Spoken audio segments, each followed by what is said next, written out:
Yes, now please look. We are discussing about the large intestine. तो हम बता रहे हैं कि स्मॉल इंटेस्टाइन के बाद का जो नेक्स्ट पार्ट होता है डाइजेस्टिव सिस्टम में वो होता है लार्ज इंटेस्टाइन. प्लीज रिमेम्बर यहाँ पर लार्ज इंटेस्टाइन की बात कर रहे हैं बेटा. स्मॉल इंटेस्टाइन में इंपॉर्टेंट मिनरल्स और न्यूट्रिएंट्स एब्सॉर्ब होने के बाद जो अनडाइजेस्टेड और यूजलेस जो फूड होता है वो स्मॉल इंटेस्टाइन से लार्ज इंटेस्टाइन में ट्रांसफर हो जाता है, पासेस हो जाता है. अब वहां क्या होता है, लार्ज इंटेस्टाइन के अंदर जितना भी इंपॉर्टेंट मिनरल्स होते हैं या एक्सेस अमाउंट ऑफ वाटर होती है तो उसका एब्जॉर्प्शन लार्ज इंटेस्टाइन में कर लिया जाता है by the walls of large intestine. वो लार्ज इंटेस्टाइन से वाटर और मिनरल्स का रीअब्जॉर्प्शन होने के बाद ये सब वापस स्मॉल इंटेस्टाइन में चला जाएगा और लार्ज इंटेस्टाइन में जो रिमेनिंग वेस्ट बचेगा ना वो लार्ज इंटेस्टाइन से नेक्स्ट पोर्शन रेक्टम में ट्रांसफर होगा और रेक्टम से फिर लास्ट ओपनिंग एनस के थ्रू उस वेस्ट को बॉडी से बाहर एक्सपेल्ड कर दिया जाता है, एक्सक्रीट कर दिया जाता है. Okay sir. अब एक और बात हम आपको बता दें, the length of large intestine is 1.5 metre.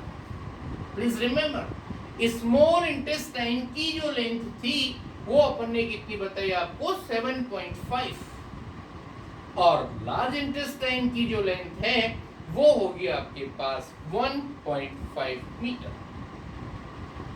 अब इसके बाद हम आपको कुछ बातें बता रहे हैं, ध्यान से देखना. First one about the what do you mean by extra cellular digestion. ध्यान से देखना. Extra cellular digestion. Extra cellular का मतलब होता है आउटसाइड ऑफ द सेल. मतलब कि डाइजेशन, यहां से देखना, डेफिनेशन याद रखना, एग्जामिनेशन में पूछा जा सकता है. Digestion that take place, digestion that takes place outside of the cell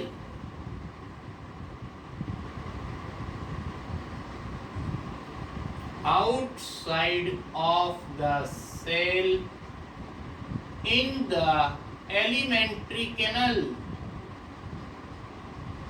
in the alimentary canals is called extracellular digestion. Is called extracellular digestion. ध्यान से सुनना बेटा.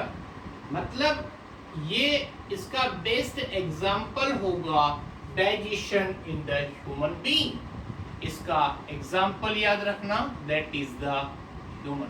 अपने अंदर जो डाइजेशन होता है वो एक्स्ट्रा सेलुलर होता है. मतलब कि ह्यूमन बॉडी में जो भी डाइजेशन होगा वो ऑर्गन सिस्टम वाला होता है, उसमें बहुत सारे ऑर्गन्स होते हैं और वो आउटसाइड ऑफ द सेल होता है, तो उसको हम क्या बोलेंगे, एक्स्ट्रा सेलुलर डाइजेशन. इसमें शायद लास्ट टाइम हमने एक बात और बताई होगी, आपको याद करना थोड़ा सा. In case of the amoeba, paramecium, जो छोटे छोटे लिविंग बॉडीज होते हैं उनमें डाइजेशन इनसाइड द सेल होता है, विद इन द सेल, और उसको बोलते हैं व्हाट सर, इंट्रासेलुलर डाइजेशन. यहाँ पर देखना, डेफिनेशन बहुत अच्छे से याद करनी है आपको. एक्स्ट्रा सेलुलर डाइजेशन का मीन्स कैसे याद रखेंगे आप, digestion that take place outside of the cell in the alimentary canal is called extracellular digestion. अब इसको अगर आपने याद कर लिया ना, तो इसकी जगह पर यहाँ पर आउटसाइड ऑफ द सेल की जगह इनसाइड ऑफ द सेल कर देंगे, तो ये और पूरी लैंग्वेज एज इट इज रहेगी, तो वो बन जाएगा आपका इंट्रासेलुलर डाइजेशन। ध्यान से देखना, अगर आपकी दोबारा से बता रहा हूं मैं, पहले बता चुका इस बात को, मतलब digestion that take place inside of the cell in the alimentary canal, इसमें in the alimentary canal term नहीं आएगी, within the cell आएगा only। मतलब यहाँ पर क्या करना है आपको, within the cell, और ये पूरी टर्म जो है ना in the alimentary canal, ये इसमें नहीं आएगी, क्योंकि अमीबा पैरामीशियम में एलिमेंट्री कैनल नहीं होती है। एक्स्ट्रा सेलुलर आप पूरा एग्जिस्ट करेंगे, कोई दिक्कत नहीं है, पर इंट्रा सेलुलर में ये टर्म हटानी है और आउटसाइड की जगह क्या करना है, इनसाइड। और इसमें एग्जांपल होंगे आपके पास अमीबा, पैरामीशियम वगैरह जो स्मॉल स्मॉल लिविंग बॉडीज होते हैं, वो इसका आंसर हो। उसके बाद एक इंपॉर्टेंट साइंस बिट्स बता रहा हूं मैं। Many animals including human can not digest cellulose due to the absence of an enzyme called cellulase। थोड़ा सा गौर करना बेटा बात पे, एक नाम सुना होगा आपने, सेल्यूलोज। ये एक स्पेशल टाइप का सब्सटेंस होता है जो कि प्लांट्स के अंदर होता है। यहाँ पर साइंस बीट्स के बारे में बात कर रहे हैं, सिर्फ दो बातें याद रखिएगा, दैट इज द सेल्यूलोज और सेल्यूलोज। प्लीज लुक हियर, यहां पर सेल्यूलोज, सेल्यूलोज को ह्यूमन डाइजेस्टिव सिस्टम डाइजेस्ट नहीं कर पाता है। It is not digested by human digestive system, human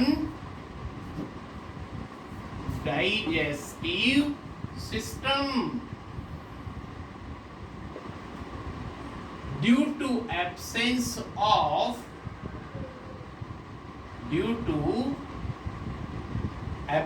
of cellulase enzyme,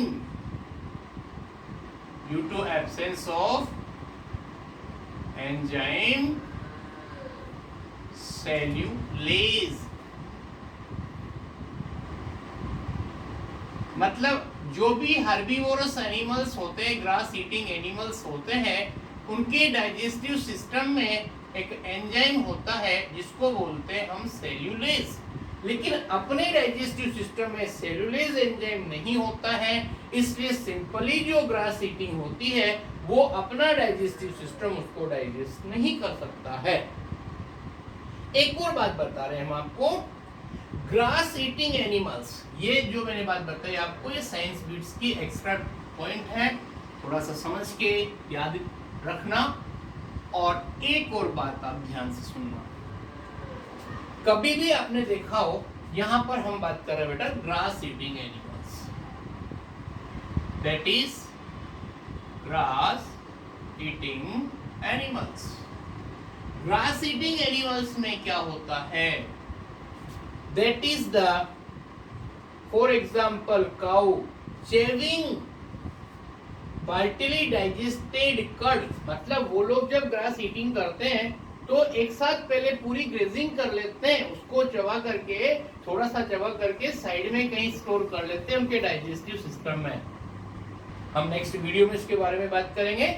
लेकिन वो डाइजेस्टेड फूड स्टोर होता है उनके स्टोमक के फर्स्ट पोर्शन में, लेकिन जब वो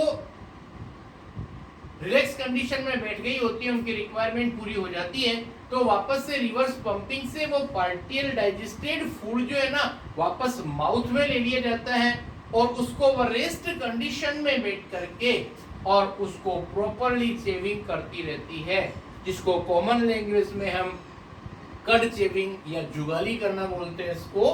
तो ध्यान रखना आप, that is the grass eating animals keep chewing, please remember,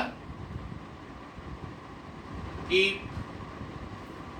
उनके माउथ में कुछ भी नहीं होता है, फिर भी अपने को ऐसा लगता है, मतलब किसी को कुछ कर रही है तो पहले का जो फूड होता है उसको वो पार्टली डाइजेस्टेड फूड को दोबारा चेविंग करती है, उसको कड़ बोलते हैं. Keep chewing partly digested food.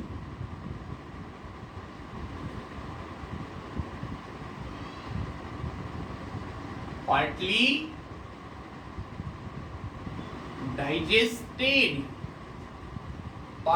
digested curd, partly digested curd, even if they are not eating,